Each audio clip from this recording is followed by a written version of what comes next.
Hello everyone, welcome back to my channel, Nourish Expert.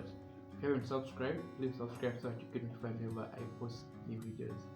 Like I promised last week that I'm going to share with you the 10 principles I use in my practice to help people live a healthy life. The first principle is all about limiting the intake of animal food. When I talk of animal foods, what do I mean? Animal foods include dairy, that is yogurt, milk. They include eggs, beef, pork, chicken, and any animal that you can ever think of, or any product that comes from an animal. So, if you want to be healthy, you want to limit the intake of these animal foods. Why should we limit the intake of animal foods? Here are three reasons that can help you understand why we don't need to eat lots of these animal foods. Well, they're important, but we don't need to eat lots of them. Number one, animal foods have a lot of calories. If you are to consider one palm serving of, let me say, a beef and one palm serving of plant food like beans, these are different in terms of the calories that they contain. Obviously, the palm serving of beef has more calories than the palm serving of beans. So, if you want to live a healthy life, you don't have to take in lots of foods that have so many calories. Point number two is animal products don't have the nutrients that we need to thrive. When I talk of nutrients that can help us thrive, I mean nutrients that can help us live longer and reduce aging. And here we're talking of things like antioxidants, vitamin C, vitamin E, vitamin A, phytonutrients like anthocyanins, flavonoids. Yeah, most of these nutrients are found in plants like fruits and vegetables. Well, animal products or animal foods have these nutrients, but not in higher percentage or higher quantities like if we look at the plants.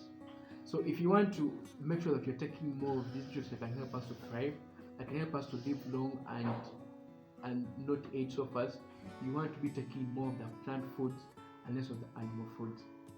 Point number three is naturally our bodies were designed in a way that we cannot survive well or we cannot do well with animal foods. Why? Let's look at the carnivorous animals.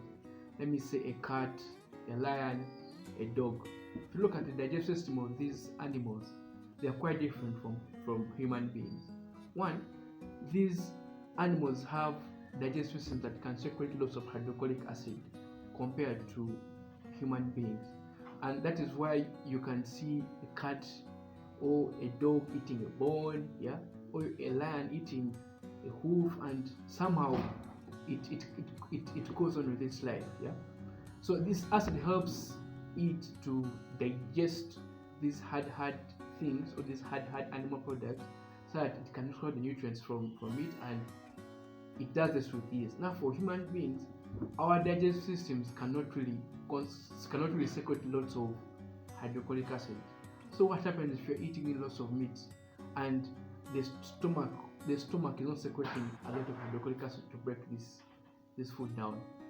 One, it could stay in your system for quite some time, and we know that when food stays in your system for quite some time, it starts decaying, or what you would call putrefying. So you don't want to have lots of food stay in your system and it ends up decaying. When it decays, all those byproducts are soaked up in your system, and over the long run it can ideally also lead to things like cancer. So that's the third point that supports the premise that we human beings do not have taken lots of animal products.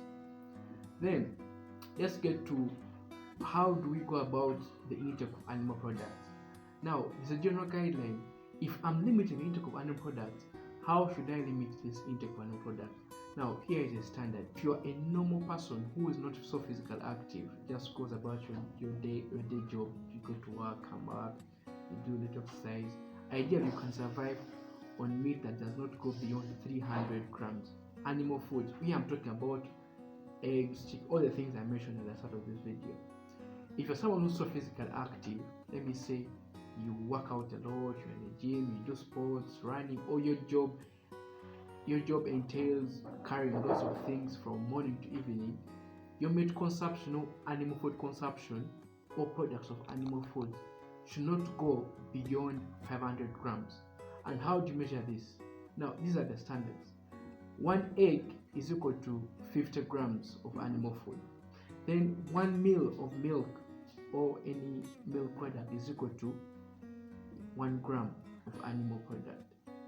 Then 1 serving of a drumstick of chicken is equal to 100 grams of animal food. Then 1 serving of beef is equal to 100 grams of animal food.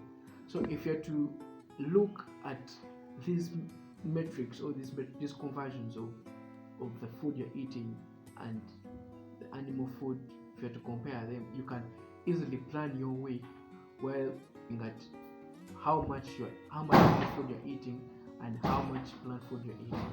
Now, to make things easy, you can say, let me have 5 days in a week whereby I'm eating purely plant food and 2 days in a week where I'm eating animal food. And on these 2 days, that's when I can distribute the 300 grams or the 500 grams for an athletic.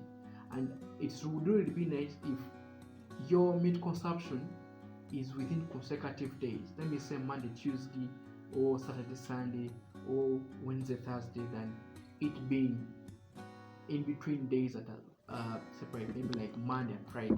That helps you to plan better, and even your brain gets tuned better to really not get so anxious or get the cravings of animal foods when it's so time for animal food. You will easily tame it to know that these days when I'm supposed to eat animal food, these days I'm pure eating animal food. Yeah, so those are some of the tips you can follow while going about animal food. And if you really want to research more about the metric conversions of the different foods, please check out the internet. There are so many sources on Google Scholar.